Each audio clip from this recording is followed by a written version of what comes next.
Yeah, it's happening. Podcast City, baby. This is Funny Like Clown Podcast. I'm your host, Dennis Wirth. May 9th, 2022. This episode 149. We are one away from the big 150, and my vacation's over. So now I got to figure out what I'm going to do for 150. But we got something big planned, man. Almost big as this comedian we're going to be discussing today. We review comedians here. We explore the history of comedy together. And today we'll be doing, I guess, an underground comedy legend, Mr. Robert Schimmel. Well, I say underground. I mean, not that he did hit mainstream, but I guess more of a underground following. We'll get into that. As always, today's episode is brought to you by G Vegas Buffalo Sauce. Put the whamma jam in your mouth. Go to www.gvegas.webs.com. Get it shipped right to your door. Go green, go fresh. And they got a commercial coming out for G Vegas Buffalo Sauce soon, and I'll be starring in it. So I can't wait to release that. And who don't like a good buffalo sauce, man? I'll tell you, that's some good eating. See, I'm from Boston. I'm Dennis from Boston, and we like our sports around here, man. And if I'm watching the Patriots or Celtics or Bruins or Red Sox, you got to have some munchies while you're watching the game, and nothing better than some chicken wings and buffalo sauce, man. And you know, little blue cheese, maybe a little ranch, right? Dip them into, or man. All right. I don't know if Robert Schimmel liked buffalo sauce, but we're going to discuss the guy. Known for working blue, which in the comedy world, if you work blue, that means you work dirty. And we've discussed 100 times. If you work clean, you almost work. If you work dirty, it's a lot of fun, but it's not always a big payday, man. You got to really, really work. I remember, what's his name there? Picture him in my head. I can't come up with his name. If I wasn't doing this podcast, it would jump into my head, but because I am, I can't think of the guy's name. But he said that he worked very hard over the years to develop, an audience where that would accept him for the material he does, because not every audience, will. If you're going to pack a hall with a select, because everybody laughs at clean comedy, a dirty comedy, it's a select number of people. And if you're going to tour, you really want everybody you can get to come to the comedy show. And when you can only get a select number of people only that like dirty comedy, because not everybody does, you really accomplished something in the world. I mean, the big time Clay, the Andrew Dice Clays or the Sam Kinnisons, they hit so many people they could fill halls. But to be like, a next level down, a mainstream comic, but not like the superstar status. I mean, it's tough to get tour and, have people fill halls constantly doing dirty comedy. He was known as a comics comic because everybody admired him, because I guess he just toured relentless. And if you're going to be a successful comedian, you can't take no vacations, you can't take no breaks. You have to just pound the pavement and pound the pavement. I mean, that's what it takes to make it in this business. You can never stop. And known for his comedy albums, which they were admired by other comics. The material that he put out.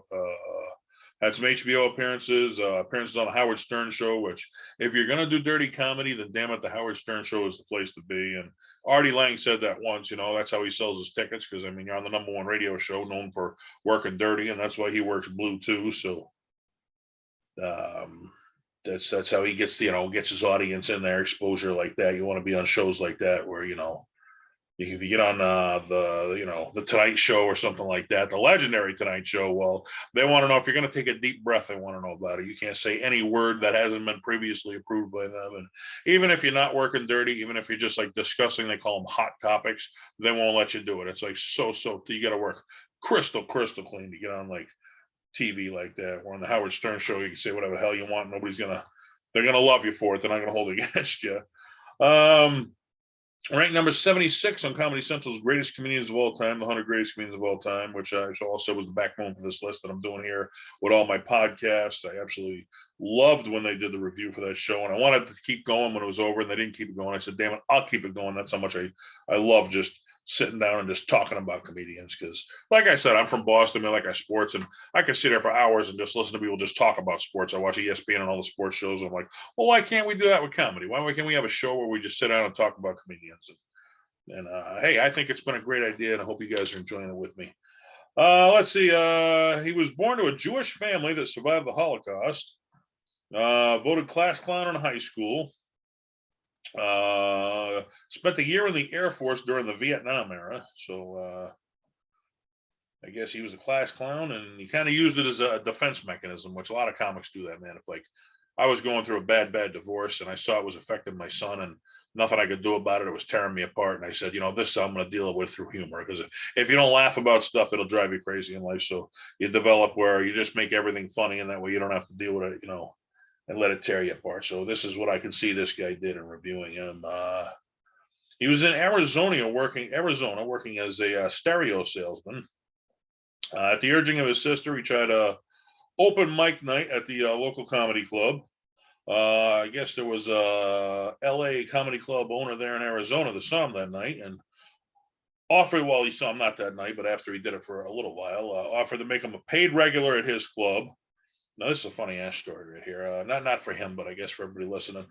So the LA club, owner sees him in Arizona. I'll make you a paid regular at my club out in LA. Packs up everything, moves to LA, gets set up, goes down to find the club, and finds out that the club had burned down. So if that ain't bad freaking luck, I don't know what is, man. You pack up everything, you move to LA, you're ready to go to work, and the place that offered you work burned down. But I guess he didn't let it daunt him. He stuck it out. He didn't tuck tail and go back to Arizona. He said, "No, I'm gonna make a go of this out here." Started hitting the comedy circuit out there, and good thing he did, because got noticed by Rodney Dangerfield to put him on one of his young comedian specials back in the day on HBO. Which, if you got on a young comedian special back in the day with Rodney Dangerfield, a whole lot of people were seeing you. That was you're all of a sudden a known comic. Those are big things for comedy back in the day. After his success and popularity on there, he started to become a writer for In Living Color, the famous TV series that competed with Saturday Night Live. Became a writer for Yakov Smirnoff and Jimmy J.J. Walker. So when you're writing for other comedians, that's somebody's acknowledging your work in the field. Hey, I think you're funny. Come write some jokes for me. That's cool. Which, guys like that, they tour so much. And I find, even on a local level, I found that out. I do have a following locally that'll come out and see me, but it's like, they've heard my jokes so many times, and it's like when I go to do them, I can see someone that's like, "Oh, this joke again. Why didn't I come up with something new?" But for the amount of shows I'm doing, I can't write that much material, for every single show, unless you're doing crowd work or something. But actual material, you can't write it that quick. So if you're on a level of, these guys touring, you have to have somebody to write for you. You couldn't possibly do it all yourself. But even, there's a friend of mine, I ain't gonna mention names in comedy, got some killer jokes, but his delivery sucks. And I always said, he can write good jokes. He should be a writer, but if somebody else did them, they probably get twice the laugh. So some are writers, some are performers. All depends on how you look at it. In 2000, he developed a TV pilot for Fox Television.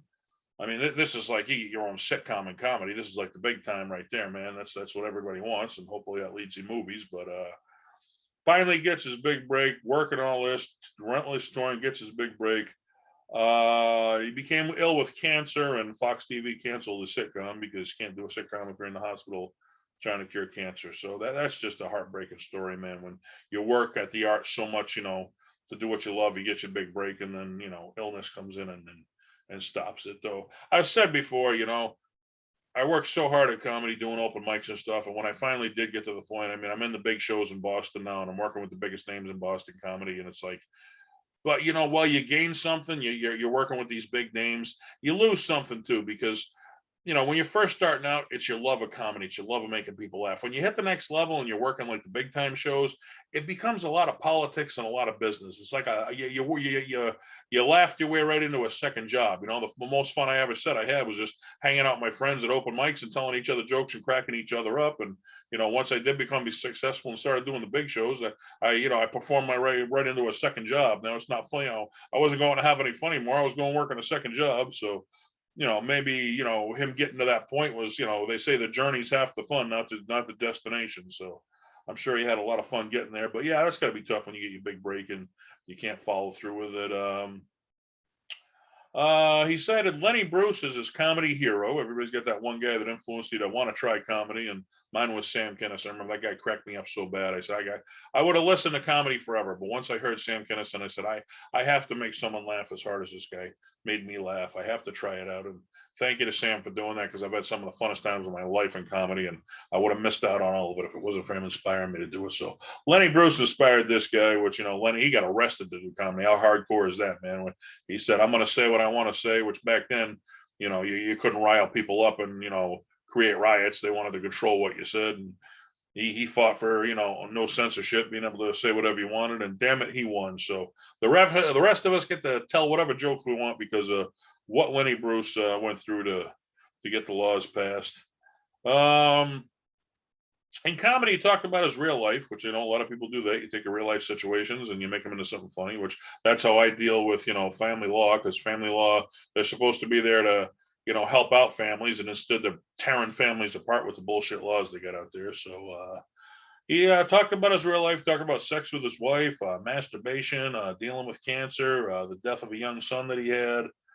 And that's how you get through stuff like that, man. You got to talk. And other people, they don't get it. Other people, oh, that's private, you shouldn't talk about that. Well, if you think it's private and that's how you deal with it, good for you. But if someone talking about something helps them heal, then that's them, and we got to respect each other for being who we are. So I know my ex saying, oh, you're bashing me, anybody. No, I'm just talking about it. We're all right. If she keeps it private, that's who she is. Well, I heal by talking about it. That's who I am. So that's why we all came over on the Mayflower and moved to America. So we had the freedom to do whatever we wanted over here. So we have to respect each other, even if we don't agree with what other people do. We at least have to respect each other. That everybody's different. Nobody can be the same as us.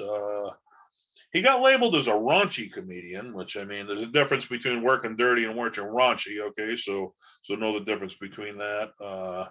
He said, because I'm raunchy, but that's what makes me laugh. That's why you haven't seen me on network TV, because you can't work raunchy on network TV. He did get so popular at one point that he was put on network TV, and they kind of tell you the rules. Well, he broke the rules. He went on Conan and Hollywood Squares and said some stuff that he probably shouldn't, and that caused him to be removed from both shows. They wouldn't use him again. Though years later, Conan finally gave him a second chance and had him back. But he might have been a regular all that time had he not gone on and done that. Though, his edgy style did make him a very big hit on the Howard Stern show, which, I mean, yeah, if he can't get on late night, but Howard's got a whole lot of people listening to him, man. I mean, if you want to fill a comedy hall, well, Howard Stern, he certainly, his fans, he's got enough of them. He can do that. You can definitely sell tickets being on there. Let's see, he had four kids with his first wife, and he had 2 kids with his second wife. He had a testicle removed due to the cancer. I remember he did joke about that. Which, that just made me quiver in my seat when I heard that he had testicle. Just kind of, ooh, you had a testicle removed, kind of chill goes down your spine. Like, that's not something you really want. I mean, you do what you got to do in life. That ain't really something you want to hear about. It just kind of makes you shiver when you hear it. But again, he's joking about it. That's how we got through it. 1998, on top of the cancer, he had a heart attack. Came back from that. After that, he gets diagnosed with non-Hodgkin's lymphoma. So this guy just had a streak of health problems going on. He did chemo. I guess it was a long time in chemo, which, if anybody knows about chemo, a lot of people have been through it. Say, I would never do that again. It's so tough. He detailed the experience in a book that he wrote, humorously detailing his experience. And again, that's how he got through the chemo, by humorously talking about it. It was called Cancer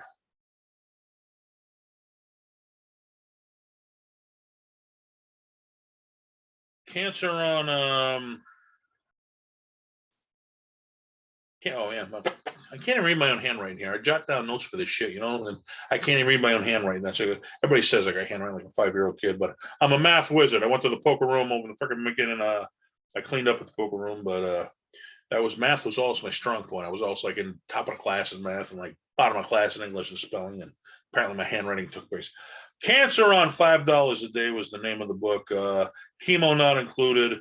How humor got me through the toughest journey in my life. So right there, you want to get through the toughest journey in life, you got to learn to laugh about it. Either learn to laugh about it or it drives you nuts and you turn to booze or alcohol or suicide or something like that, man. So you need to learn to laugh at life. Otherwise, if you take it too seriously, life is one messed up journey. You have to learn to laugh at it, because none of us lead the life we want to do. None of us have things turn out the way they want to do. You got to roll with the punches, and whatever life brings you, you need to laugh right in its face. That will keep you sane. He was arrested for a confrontation with his second wife. No charges were filed against him. The district attorney said there wasn't enough evidence to bring any charges against him. But when you're a big star, whether you got charges or not, you hits the media. Oh, this guy confrontation was out, got arrested, black. Back on the Howard Stern show, Howard ain't afraid to ask him questions. Hey, what happened? And he said he thought his wife was cheating on him with the neighbor, though he admitted that he didn't have solid proof. But he assumed, and he said that he had gone bankrupt due to her actions with their money. So I mean, I guess judge him or not, I don't know. That's what happened to the guy right there. So you don't get divorced because things are working. He told Howard Stern that on top of all his other health issues, he had cryosis due to a blood transfusion while he was in the Air Force, and he was trying to get on a waiting list for a new liver. So, man, this poor guy, just one health problem after another. When you work so hard to get to the biggest point in your life, and then you can't enjoy what you worked for because health issues are friggin' bringing you down. And he had dark humor and he was raunchy. And this next thing I'm about to tell you, I'm guessing he'd joke about it if he was still around. 2010, he got in a car accident. Car was driven by his 19-year-old daughter. He was hospitalized from his injuries and eventually passed away from him. I guess one of his sons was in the car too. He got injured too, but lived. And I couldn't help but think, if he was still here right now, he'd joke, I survived cancer, I survived liver disease, I survived the heart attack, but these damn teenage frickin' drivers got me. I mean, I can just imagine that's how he'd deal with his death. Or just, he'd laugh about it. He wouldn't take it serious, I'm guessing that's how he got through death too in heaven. Just, you got to laugh about this shit. But hey, man, he did leave us behind some great stuff. You want to check this guy out. The number of comedy albums back when you could make a comedy album. I so miss comedy albums. But I mean, yeah, we got our comedy specials, but while we gain something watching them live, you lose something listening to them in your car, But comedy albums come clean. If you buy this CD, I Can Get This Car, Unprotected, The Early Years, and Resurrection. So a lot of comedy left behind this guy if you want to check him out. And I still own somewhere. I got a cassette tape of this guy. Okay, so back before CDs, we had cassette tapes. I guess I'm dating myself right there. But yeah, I listened to cassette tapes back in the day. Left behind some videos too, Unprotected from HBO, Old School, and Life Since Then. So, if you ever, I did that one time. I was going through, when I was dealing with the divorce of my ex, I knew I was so depressed, and I said, I need some laughter in my life. And I went down to Strawberries, which was a big local record store at the time when they had record stores. And I went in there and I bought I think I spent $50 on comedy albums, and I just grabbed whatever was there because, they're there for music. Okay. They had every place had a little tiny section. Comedy is definitely not as big as music in a record store. So whatever was there, I just bought. And some of them I didn't even know, but I needed something to laugh about in my life, and I knew comedy would do it. So I bought like 5 comedy albums. I listened to them. They did make me laugh, put some laughter in my life, and kind of cheered me up when I was depressed. So, we all need laughter in our life. I've heard stories, I've dealt with Chance Langdon. I've had on the podcast before, a great Boston comedian. And I remember I was doing a show with him, and a guy came up and said, hey, I just want to let you know, years ago, my wife, she was dealing with cancer. And after the chemo, she hadn't laughed about anything in about a month. And we went to see you on a comedy show. And that was the first time in a month I had seen her laugh was at your act. And I mean, how cool is that, after a month of somebody not laughing, that you could go to a comedy show and get them to laugh at life again. So that's the power of comedy. It's the power of laughter. As we've said, laughter is the best medicine. So, it's easy to kick someone down. It's not as easy to bring them up. So when you go to work tomorrow, tell somebody a joke, try to lift them up. Don't try to bring them down. Put some laughter in their life, and you can make the world a better place. And if you tell them a joke, they may laugh at it and pass it on and tell somebody else a joke. And it's like a chain, okay? The joke just keeps going, and you're putting laughter in the world. Whether you're a comedian or not, you can do that. So do that for me tomorrow at work. Tell your friends about Funny Like Clown podcast. Come on here. We can all laugh together. And hey, I'm kicking out podcasts here left and right, man. So I hope you're enjoying them because I am. Till next time, good night.